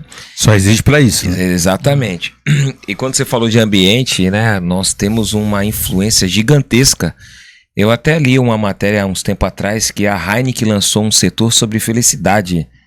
O setor de felicidade, que é para medir realmente o nível de felicidade que as pessoas estão, né? Porque isso reflete muito no fator principal do negócio, né? E a gente sabe que cervejaria ele tem uma pressão violenta, né? O pessoal fala muito da Ambev, né? Então, mas, cara, é fantástico, assim, isso linka muito, né, com que em alguns dos treinamentos, né, nós falamos muito sobre modelo mental, algo que você trouxe muito forte, até os três trabalhos que nós estamos agora, né, lançando aí para 2026, que é mudança de modelo mental, liderança construtiva e nós fazemos muita analogia do mundo operacional com a Fórmula 1, né? O tamanho da excelência que aquele time tem e o quanto eles trabalham, treinam, estudam para poder ter aquela fração de segundos, muitas das vezes, que faz a diferença. Cara, perfeito. Para mim, isso fantástico. Isso só deu mais... sobre isso tem uma frase também muito legal, né? Que a excelência é o método, né? E você pode até alcançar o pódio. O pódio é o resultado, né? Tá ali. Você conseguiu chegar. É possível chegar no pódio com força, com coragem, com muita vontade. Sim, é possível. Mas sem excelência pode ser um resultado pontual. Sim. Pode ser o pódio pontual. E a excelência a gente pode considerar até como a respiração do atleta, o tipo de tênis que ele está usando, o tipo de pace, né, que fala? O pace que ele está tendo, né, a tipo de roupa que ele está usando para fazer o exercício, né, ali a atividade, né, a competição. Então essa é a excelência. Então se ele está conseguindo fazer esse rito, né, ter a respiração correta, o passo correto, usando o tênis correto para aquela distância, e ter esse conjunto, vai cooperar com a força física dele, obviamente, para que ele chegue no pódio mais vezes e de forma mais intencional, sustentável. E não só chegar no pódio a qualquer custo. Chegar no pódio a qualquer custo, a gente vê muitas empresas chegando, mas a equipe está como? Desgastada, sim, cansada, cheia de horas extras, cheia de doenças, muito afastamento, com muita desídia e muita coisa acontecendo. Então, chegar no pódio a qualquer custo, muitas empresas conseguem. Agora, chegar no pódio com excelência não é para qualquer um. Tu ganha a partida, mas não ganha o campeonato. Né? Exatamente. Foi interessante isso que ele falou, né? E agora sim, me veio algo na cabeça. Agora me veio assim. Me fala 3 coisas que definiria a excelência de uma equipe operacional na sua visão. 3 qualidades ou 3 características. Eu entendo que a equipe está com excelência quando outros departamentos da empresa conseguem enxergar e elogiar o trabalho da tua equipe. Porque é uma ponte, né? Existe uma ponte. Então, se você é um time operacional e o teu time de vendas te elogia, é um ápice. Porque geralmente os maiores gargalos que existem em guerra são operacional versus vendas e comercial, né? Então eu acho que a excelência, ela não, às vezes não é medida com KPI. A excelência, ela é percebida na companhia. Então quando as pessoas estão trabalhando, né, e elas param de trazer, né, problemas, né, e apagar fogo, e começam a te trazer, olha, tem esse incêndio aqui, mas eu te tenho 3 opções para corrigir e dá tempo de apagar usando esse tipo de material. Isso é excelência. A pessoa trazer, só tem incêndio aqui, só identificou, qualquer um identifica incêndio. Né? Até uma criança vê um fogo ali, beleza, mas é que grau, que tipo de material, que tipo de fumaça que é, né? No caso do fogo mesmo, né? Então assim, quando a gente tem uma equipe com excelência, ela começa a deixar de fazer rotinas extremamente manuais, mecânicas, e passa a ter tempo de antecipar coisas, antecipar resultados, antecipar situações e trazer situações para o time de planejamento, né, para o gestor, de perceber possíveis falhas. A gente trabalha no time de logística, né, de reposição de contêineres vazios nos portos. Então hoje a minha missão meu time de vendas, meu time não, né? O time de vendas da empresa vender os contêineres nos navios, para os navios carregarem. Falando de uma forma bem simples, tá, gente? Para o pessoal que está ouvindo entender, tá? Sem tecniquez aqui. Né? Então o time lá de vendas precisa vender para os contêineres serem exportados, e o meu time é responsável por ter container em cada lugar que foi vendido. Ou seja, tem que ter container em todos os portos para quando o cliente quiser retirar, ter naquela data. Então, imagina só que para mim a excelência se não for ter, a gente consegue chegar com 4 semanas de antecedência, 5 semanas de antecedência, a semana atual, mais 4. Tá? Então, se meu time hoje consegue identificar com muita maestria, se daqui a 4 semanas, em cada porto do Brasil, cada tipo de container para cada carga, cada tipo de carga, alimento, carga geral, né, vai ter ou não container naquele porto. Pela quantidade que vai chegar de importação, quantidade que vai ter de reposicionamento, quantidade que vai ter de exportação e quantidade que vai ter de evacuação de vazios. Tem vários parâmetros lá. Então, se ele vê que vai faltar, ele consegue acionar um outro departamento para repor. E aí a gente vai ver de onde vai chegar. Se vai chegar, vai vir do River Plate, ali Argentina, ali do Sul, né? Ou se vai vir da Ásia. Se vir da Ásia, demora pelo menos aí de 30 a 60 dias. Então, já não vai dar. para a gente fazer o quê? Acionar vendas, falar assim, ó, para de vender para nesse porto, esse tipo de container, porque a gente na semana tal não vai ter mais container. Ou para de vender, ou a gente vai mudar a estratégia e vende de tal lugar. Parar de vender é difícil de falar, né? Sim. A gente nunca para de vender, né? Mas a gente consegue vender outro tipo de carga, vender outro tipo de container, vender outro porto que tem mais. Então, ao invés de passar naquele navio, pegar, já que não vai ter, vende o próximo porto, que vai ter container sobrando. Então a gente hoje consegue antecipar isso. E antes, o que podia acontecer? Não tinha, não avisava, o cliente comprava e batia na porta do depot, não tem. Aí ficava aquela guerra, tem, não tem, e-mail para lá, e-mail para cá. Então a gente começa a sair da parte operacional, de manipular os dados, começa a entrar na parte de estratégia e começar a propor soluções futuras. Cara, e como a tecnologia, né? Daí ele vai falando, eu vou viajando na maionese aqui, né? E como a tecnologia, né, vem para ajudar isso, né? Para tudo que é mecânico, ela... para melhorar essa parte mecânica, né, dos dados que eles precisam para transformar em informação, aí sim tu pensar em estratégia, porque é muito estratégico, né? É demais.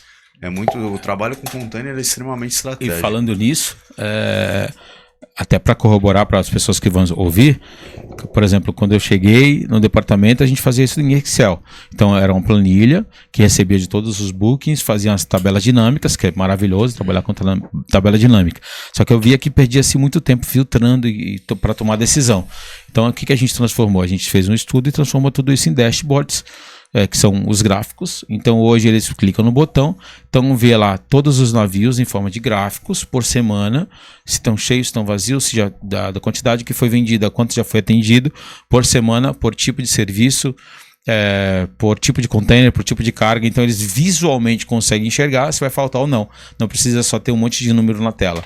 Então isso ajudou a todos terem muito mais tempo para organizar as próximas operações. Maravilhoso. Tem uma pergunta aqui que é interessante também. Antes do Fábio falar, eu vou fazer essa pergunta para você. A gente falou muito de estratégia, em números, né? Mas trazendo um pouco para o fator humano que tu enxerga demais, né? Então isso é um detalhe que eu já percebi em você, cara. Isso é maravilhoso para mim, que eu acredito muito nisso. Eu acredito muito nisso. Como você valida a alta performance de um time em fatores que não são numéricos? Então, como que tu valida essa alta performance, cara? Tem muito a ver com o que a gente acabou de falar, né? Quando eles deixam de trazer apagar fogos, apagar incêndios, a trazer sugestões, né? Então, se a gente consegue não ter mais um monte de incêndio toda hora, e começa a ter um mar mais calmo, e aí é que tá, o mar mais calmo não significa ausência de problema, significa que a gente conseguiu antecipar e trazer soluções. Esse é um ponto. E hoje, dentro disso que você me perguntou, a excelência está cada vez mais escassa no sentido do quociente emocional, porque a gente tem tecnologias para muita coisa numérica, muita coisa de dados, muita coisa mecânica, só que quando chega no ponto do ser humano tomar atitude, existe a parte do quociente emocional, da parte da gestão de emoções dos profissionais. Tem profissionais excelentes no que estão fazendo, só que quando recebe um feedback um pouco mais duro, um pouco mais direto, ou um pouco que desagrada ao que ele está percebendo, que está indo bem, ele está indo bem em 10 pontos. Mas tem um ponto que a gente precisa ajustar sempre, Sim. né? E aí ele ignora aquele ponto e a gente precisa tratar, ele desmorona. Então, a gente tem um pouco de dificuldade nesse ponto. Então, se a gente consegue ter profissionais excelentes na parte da técnica, na parte do dia a dia, mas também que conseguem assimilar onde eles precisam evoluir e o drive, né, quando a gente precisa apertar um pouco mais, eles conseguem assimilar isso, não levar para o lado pessoal, entender e evoluir, cara, a gente está num nível muito alto. Show. Muito alto. muito alto mesmo. E às vezes tem que ser trabalhado, né? É o modelo mental da pessoa que está fixo naquele momento, naquela condição, e não enxerga esse teu posicionamento, esse teu apontamento, que ela só vai contribuir, né, para o crescimento e para a evolução dela. E aí tem um detalhe, enquanto gestor, tu não é Deus, né? Você não sabe de tudo. Sim. Eu já precisei, por exemplo, já tive situações de testar várias hipóteses, várias formas de trabalhar com um profissional, que não deu certo, e eu cheguei no RH, bati na porta do RH, preciso de ajuda. Já tentei isso, feedback assertivo, feedback não sei o que lá, feedback não sei o que, feedback isso, one-to-one, já tentei isso, tentei ferramenta, não consigo atingir a frequência da pessoa. O que eu faço agora? E a pessoa é excelente, maravilhosa, a performance da pessoa é excelente na parte técnica. Só que nessa parte aqui pessoal, no relacionamento, nisso e aquilo, eu não consigo extrair o melhor dela. O que eu faço? É muito mais fácil desligar a pessoa. Mas a gente em algum momento tenta trabalhar, porque assim, a pessoa é extremamente boa. Só que a pessoa tem que estar pronta e aberta para entender que aquele é um ponto fraco que precisa de ser melhorado ou desenvolvido de alguma forma, ou pelo menos estabilizado, para que a parte boa dessa pessoa seja excelente e esse lado negativo pelo menos seja estabilizado. Sim. Porque se ficar muito negativo, traz rusgas, traz problema com o fornecedor, traz problemas internos no time, e aí fica um disse-me entre times e etc. Tá? Então, um detalhe, enquanto gestores, a gente também precisa de ajuda, a gente não precisa ter resposta para tudo. A gente tem que saber a hora de pedir ajuda também. E até mesmo a importância do feedback é no caso de um desligamento, que a pior parte de qualquer gestão é essa, o desligamento não é fácil para ninguém, tem gente que acha que é uma maravilha, que é fácil, é o desligamento com clareza, a pessoa tem um entendimento realmente, porque aquilo já foi tentado trabalhar nela, por mais que ela não concorde, não aceite, mas pelo menos ela tem essa noção que você tentou trabalhar isso nela. Exato. Agora, quando a gente falou muito em como construir equipes de excelência, equipes focadas em alta performance, e o que você identifica hoje que é a maior barreira na construção de um time? Aquilo que você identifica, por exemplo, a gente fala que for um problema de cultura, um problema de comportamento, um problema geracional, de tudo que você já viveu. O que você identificou que isso sempre impactou de forma tremenda na construção de um time com alta performance, na construção do time com excelência? Qual é esse ponto? Tem algum assim que você fala isso? Atrapalha muito. Está muito ligado à minha fala anterior, que é a capacidade da pessoa da autopercepção, né, Fábio? As pessoas hoje estão se preparando demais tecnicamente e estão se preparando de menos comportamento, a parte do comportamento. Então a gente tem pessoas formadas, pós-graduação, MBA, fala 3 línguas, mas não sabe nem dar e nem receber feedback, ou não sabe falar com o fornecedor. Na minha posição enquanto, por exemplo, agente marítimo, eu tenho, sei lá, dezenas de fornecedores pelo Brasil. Então eu posso agir como cliente, né, o tempo todo, com arrogância, com prepotência, fazendo cumprir contratos, ignorando todas as mazelas das operações pelo Brasil, quebra de máquina, falta de estrutura dos portos, deficiências energéticas, um monte de situações. Posso ignorar tudo isso e querer fazer cumprir meus contratos. Ou eu posso entender a dor deles, tá no dia a dia, igual eu falei pra ti que eu viajei durante 10 dias, estive no Sul. Daqui a sair de férias hoje, né? Segunda-feira. Momento da inveja. Nosso momento gerando inveja. A gente fazer uma oração aqui para Deus proteger a gente dessa inveja aqui. Quebrando a inveja. Quebra a inveja aí, papai. Mas é segunda-feira. E aí volto dia... tem uma agenda no Manaus e no Pará, de uma semana. Eu volto, fico 2 dias aqui e tenho mais 4 dias no Rio Grande do Sul. Então, o que eu faço nisso tudo? Eu tento entender cada fornecedor, cada dor, cada situação, como está o dia a dia deles. Porque só assim eu consigo desenhar a minha operação aqui, compreendendo as necessidades deles lá na ponta. Porque não adianta eu imaginar que está tudo perfeito lá na ponta. Então, a maior deficiência para mim é a autopercepção das pessoas em querer se colocar no lugar das outras e desenvolver essa empatia profissional para saber quando tratar melhor as outras, né? Tipo, saber como melhorar realmente enquanto pessoa. Essa autopercepção humana. Não é, nem tudo é, inclusive os gestores, nem tudo é KPI, né? KPI direciona muito nossas vidas, é uma bênção. Eu costumo falar que ajuda demais, né? Direciona muito, mas temos que ver o que tem por trás dos KPIs. É frio, né? Ele ajuda muito, mas é frio. Exato. O Fábio estruturou no roteiro uma pergunta que ela é maravilhosa também, né? Porque tem muita gente que se enxerga além e às vezes que são também até ficam mais tranquilas lá e tal.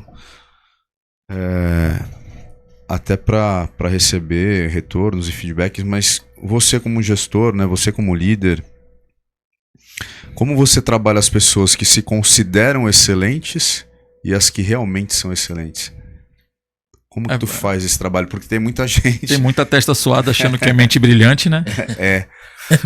Tem muita testa suada achando que é mente brilhante e dos que realmente, né, são.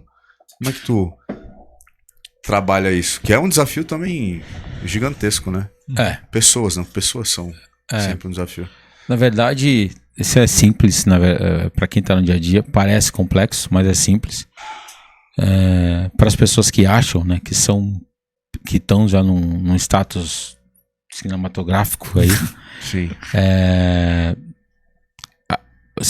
Você consegue deixar a pessoa desenvolver empatia por outra função, né, executando outra função dentro do escopo dela, né, e de repente ela percebe o quanto ela realmente precisa desenvolver alguns pontos, né, seja na parte comercial, seja na parte pessoal, seja na parte técnica. Então ela consegue perceber. Então, quando eu não consigo, eu particularmente, né? E aí vou revelar alguns segredos aí pessoais, né? Quando eu não consigo nessa parte do feedback, etc. Sim. Talvez essas pequenas mudanças assim estratégicas ajudam a pessoa a se enxergar e se colocar no lugar da outra. Então, e as brilhantes, cara, as que são realmente brilhantes, é muito fácil de identificar, porque elas aceitam qualquer desafio, elas não reclamam, elas estão sempre do lado, elas choram junto, comemoram junto, ficam felizes por cada conquista. Quando tem algum amigo caindo, chorando lá, ela não pergunta se pode falar, ela não te avisa, vou ter que falar com fulano lá, porque fulano, ela vai lá e ela mesma fala, mesmo sem ser o líder, mesmo sem ser o gestor. Então as pessoas brilhantes, elas nasceram realmente para brilhar, e independente da função, elas já são brilhantes, né? Então acho que a função vai chegar um dia, mais cedo ou mais tarde, para abrilhantar a parte do bolso delas, né? E da família delas, porque quando a pessoa se torna gestora, ganha um pouco mais, né? Sim. E aí, quando a pessoa não se liga nisso, quando ela tira o foco do ganhar mais, e, cara, é muito forte isso, porque quando ela tira o foco do querer ganhar mais e se preocupa em como fazer melhor, o ganhar mais vem como consequência. Sim. Sim. Vem sim. Não tem uma consequência, né, cara? E tu mostrou isso. Tu vem mostrar isso aí também, né? Que é uma consequência. Eu tá indo lá na frente. Não é porque, né? Eu quero aparecer, né? Eu sou aparecido. Eu quero... Sim. Não, cara. É que eu tô querendo... Eu tô enxergando à frente, né? Eu tô indo além. Eu quero também buscar e melhorar. E uma das formas... é essa, né? A gente tá se antecipando, tá correndo atrás, indo atrás de informação, conhecer, beleza, eu faço isso, mas pô, conhece um pouco do teu processo, né? O que envolve, aqui é o início, mas daqui eu vou partir para onde? Aonde se amarra esse início desse processo, né? Lá na frente, como é que vai impactar isso daqui, né? O que a gente fala, pô, a importância de um trabalho que o pessoal acha, né, que não é um trabalho digno, às vezes é uma porta de entrada, né? Uma empresa de limpeza para um terminal é onde tu tá entrando, mas a importância daquele trabalho pro resultado final é importantíssimo. E a gente falou quase 2 horas aí, 1 hora e pouco, e a gente rodou e caiu no camp, tá? Uma frase que a dona Rosângela falou no curso básico lá. Você pode ser um catador, né? Você pode ser um funcionário da empresa de coleta de lixo. Sim. Mas você precisa ser o melhor catador de lixo da cidade. Sim. Cara, isso ficou marcado na minha mente, cara. E talvez por isso me ajudou muito na trajetória. Então eu nunca ligo. Tem um vídeo que o pessoal no Pará fez, choveu um dia, e os terminais lá, os depots, são de terraplanagem, são de barro, né? A maioria deles não tem piso, calçamento, etc. E, cara, eu sabia que, por exemplo, quando lá chove demais, lá chove todo dia e muito, né? Então eu sabia que até aquela tarde, se a máquina ficasse indo e voltando na área de plataforma de PTI, ia fazer um buraco que ia me dar problema. E do nada eu peguei uma ferramenta, um papelão, sei lá, e comecei a esvaziar aquele buraco onde a máquina ia passar. Do nada, sozinho no meio do pátio. E, cara, teve um funcionário que filmou. E é quase um meme isso entre os colegas do grupo. Ele falou: o Ederson no Pará trabalhando. E tem até hoje um filme meu no meio do pátio lá, sozinho, no sol, rachando, por social, né? E tirando água de um buraco que a máquina ia passar toda hora. Então, é isso. Não importa o que você faça, tem que fazer o melhor. Eu estava ali enquanto gestor de um terminal. Na verdade, todos os meus funcionários estavam ocupados de alguma forma. Não precisaria, poderia chamar um ajudante, mas o ajudante estava ocupado também. E na minha cabeça não tinha ninguém vendo, tá? Não fiz aquilo para aparecer. Não, e assim, tava todo meio que horário de almoço, meio que todo mundo afastado, e eu fui ali. Só que tinha um conferente lá do outro lado do pátio que filmou aquela cena, entendeu? Então, assim, tava eu e um ajudante, na verdade, fazendo. Então, eu pedi pro ajudante fazer, mas falei, eu vou deixar o cara fazer sozinho. Sim. Ajudei o rapaz. Então é isso, fica essa frase, né? De não importa o que você está fazendo, tem que fazer o melhor naquilo, tentar ser o melhor naquilo que você está fazendo. Acho que é bem utópico isso, né? Nem sempre é possível, né? Parece uma conversa de bêbado, né? Mas se você tá aí na sua casa, no seu escritório, se você é assistente, se você é office boy, se você é analista, se você está querendo desenvolver, faça o seu melhor. E faça como se fosse para Deus, né? Tem uma palavra que eu gosto muito. Eu sempre faço, tudo que eu faço é como se fosse para Deus. Se você acredita em Deus ou não sei. Sim. Mas é sempre como se fosse para algo superior. Se você acredita no universo, faça como se fosse o seu melhor naquele momento, que alguma hora vai voltar para você em forma de gratificação, de bênção. Sim, meu avô falava muito isso, cara. Eu falei até no primeiro episódio, eu dei esse exemplo, ele falava, por pior que tu pense que seja aquilo que você esteja fazendo, cara, entrega o teu melhor. Por quê? Se é tua ânsia, é tua ambição, tu crescer, tu evoluir, esse momento ele vai chegar, né? Tu se preparando, tu correndo atrás. Na tua carreira, qual foi o momento mais desafiador e qual ação, né, que tu tomou e como que tu se comportou? Ou se teve um, ou se teve mais que um. Mais um que tu fala assim, cacete, esse foi realmente punk e eu trabalhei dessa forma. Foi na pandemia. A pandemia, 2020, eu tinha uma loja, né? Tinha 3 lojas e aí fiquei com uma loja por causa da pandemia e a loja estava muito mal. Abre e fecha uma semana, abre só um dia da semana. E aí eu tive de voltar. Tinha recém sido pai, né? E tive de voltar a trabalhar na área, ganhando muito menos para sustentar minha família. Sim. E eu falei que eu vou fazer o meu melhor. E quando eu voltei para essa área, 2 anos depois, eu pude voltar para Santos. E o meu pior momento se tornou na base para o meu melhor momento, que é hoje. Então, o fato de eu ter voltado para a área da navegação, num momento não muito bom, numa posição não muito prestigiada, fez com que eu fosse enxergado para ir para o Pará, num lugar totalmente distante, que para muitos foi uma passagem de volta, para um downgrade, né, na minha carreira. Você é doido, não faz isso, pelo amor de Deus, você pode muito mais. Eu falei, cara, eu vou porque eu gosto de desafio, né, eu nunca parei. Fui para o Pará e lá no Pará eu fui encontrado pela empresa que eu estou hoje. Então, sou muito feliz e do meu pior momento, o momento mais difícil da minha vida, conectou com o que eu estou vivendo hoje. Sensacional. Bom, tudo que é bom dura pouco, né? E é o que a gente fala, a gente ficaria 3 horas conversando aqui e teria assunto. A gente Só tenho a te agradecer. Muito. Muito obrigado pela tua disponibilidade, né? De tu ter reservado esse tempo pra gente aí. Com certeza, mais um episódio que, né, pra gente foi maravilhoso, cara. Obrigado pela tua experiência, obrigado pela tua troca. As pessoas que estão contigo podem contar realmente com um profissional aí, né, e com um gestor que é diferenciado, que é diferente. Então, ficam aqui os nossos agradecimentos aí, tá? Sucesso, Obrigado. Prosperidade, e é isso que a gente busca, né? Obrigado aí vocês para todos. todos que vêm aqui e doam um pouco desse tempo pra gente aí, pra enaltecer e engrandecer também a vida de milhares de pessoas aí. Com certeza vão ter oportunidade de escutar esse podcast aí. Eu só tenho a agradecer. Sabe que a admiração que eu tenho por você, a gente sorriu junto e chorou junto, né? Não tem... Verdade.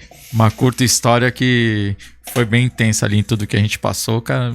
É incrível ter você. Espero que a gente tenha mais momentos ricos como esse para compartilhar. Então, Sim. para mim, só tenho que te agradecer demais. Cara, hoje foi um momento assim muito tenso, né, para nós, assim como os demais episódios, né? Mas você trouxe à minha memória assim muitas situações, como você bem citou no começo. Você falava assim, né, que você olhava ali, as pessoas chegavam, social, com a malinha. Pouca gente sabe, mas eu trabalhei na Califórnia, que era uma limpadora de facilities, né? Sim. Eu trabalhei na Califórnia e numa multinacional, e eu olhava muito isso também, sabe? E aí eu ficava olhando e falei, caramba, nossa, que legal, o pessoal chegava, né? Um dia eu vou fazer isso, né? Um dia eu vou fazer isso, com fé em Deus eu vou fazer. E inclusive eu fui eu já trabalhava nessa multinacional, né? Mas trabalhei pela Califórnia, depois eu saí e fiz várias outras coisas aí, né? Trabalhei em ajudante, em copo de padaria, auxiliar de serralheria, né? O pessoal até brinca comigo, né? Que eu trabalhei até num bingo de locutor. Isso é pra outro. E falar nisso, a voz do Ederson também pode contribuir muito aí com essa E aí, conexão portuária. e depois, né, cara, depois eu fui pro Porto. Legal. Então, mas assim, tudo isso, e o engraçado é que nessa multinacional, uma certa vez eu fui fazer uma entrevista e eu não passei, né? Então depois eu dei esse giro, aí fui absorvendo, e então isso só trouxe mais maturidade, sabe? Mais determinação.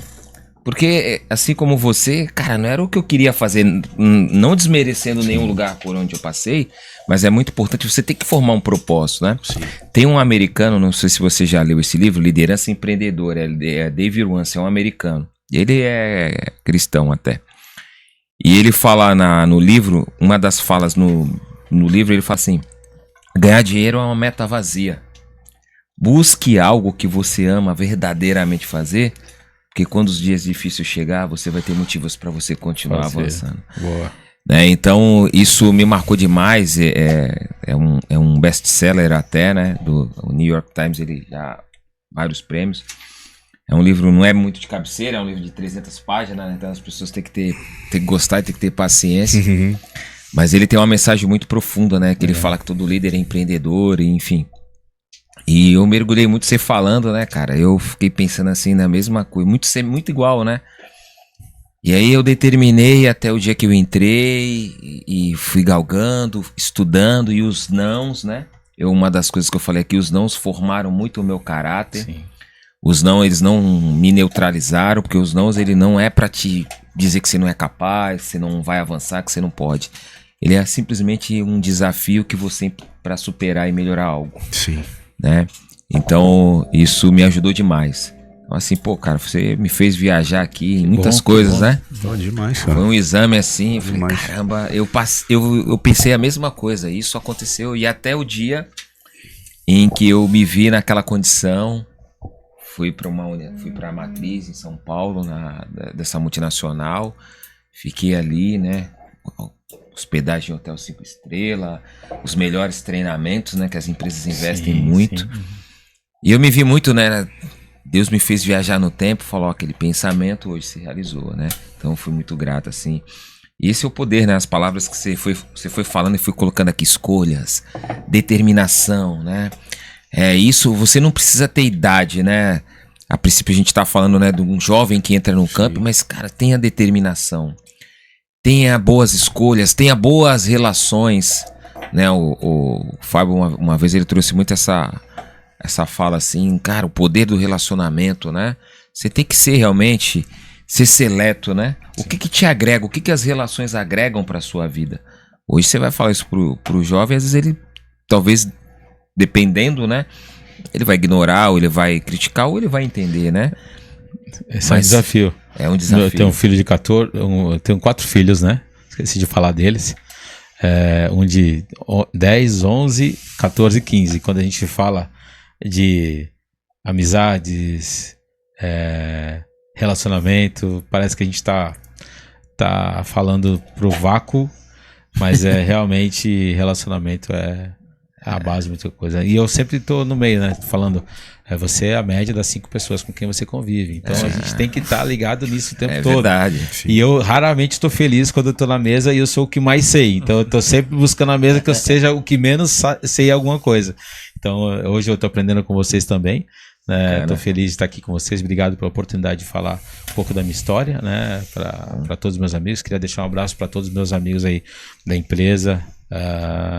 Que todos que passaram, né, que vão ver esse episódio e passaram na minha trajetória, todos, né, tem gente no mundo inteiro aí, mas todos que passaram e todos que estão do meu lado, e para a minha senhora a Rosana, né, meus filhos todos, né, amor, eu tô aqui, tô trabalhando, e eu não sei se vocês vão permitir ou não, mas eu queria dar pelo menos 2 sugestões de livros também. Perfeito. Opa. Você tem 40 segundos aí. Anota aí. Anota, pega a caneta. Que guiaram muito a minha e eu comecei a evoluir muito na minha gestão, que foi quando eu li O Monge Executivo, né, do James Hunter, e o Líder Servidor, também dele, e um que despontou assim, mudou muito a minha mente. O terceiro é Descubra Seus Pontos Fortes, do Marcus Buckingham, e junto com Donald Clifton. Esse livro quebra muitos paradigmas, tá? Ele diz o quanto você tem que parar de perseguir, melhorar seus pontos fracos para desenvolver ainda mais seus pontos fortes, até que seus pontos fracos pareçam nada. Excelente. Segue, compartilha, se inscreva no canal e não se esqueça de ativar os sininhos para receber sempre as novas notificações que o Fábio está sempre postando lá. Obrigado e até breve. Obrigado, pessoal. Obrigado, Tríade pessoal. mais uma vez. Obrigado pela parceria, tamo junto e até o próximo episódio.